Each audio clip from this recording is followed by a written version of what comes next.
Kaya ang sabi ng Biblia sa Filipos 2, kaya siya'y bumaba at nagkatawang tao. Kinuha niya yung anyo ng tao para mamatay para sa bawat isa sa atin. Kaya, tinan niyo yung dakilang pag-ibig ng Panginoon.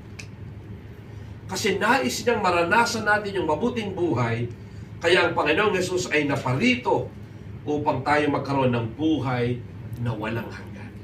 Yang sabi ko sa binasa natin kaya John 3:16, sapagkat gay na lamang yung pag-ibig ng Diyos upang sino man sa Kanya'y sumampalataya, hindi mapahamak. Yun ang gustong maiwasan ng Diyos. Gusto ng Diyos na maiwasan natin yung mapahamak. Kaya gusto ng Panginoon, makasampalataya tayo sa Kanya. At kung kinakailangan siyang mamatay, mamamatay siya para sa atin. Kasi ayaw niya na maranasan ng tao yung sino mang sa Kanya'y di sumampalataya ay mapapahamak. Yun ang ayaw ng Panginoon. Bakit? Ano ba ang ibig sabihin ng kaparusahan na yan?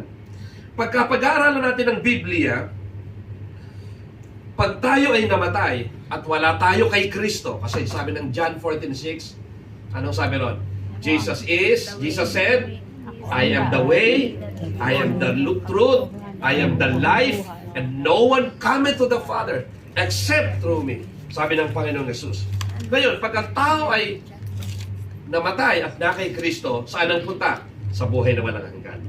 O kaya pag dumating ang Panginoong Jesus at tayo nasa Panginoon, tinanggap natin siya bilang Panginoon,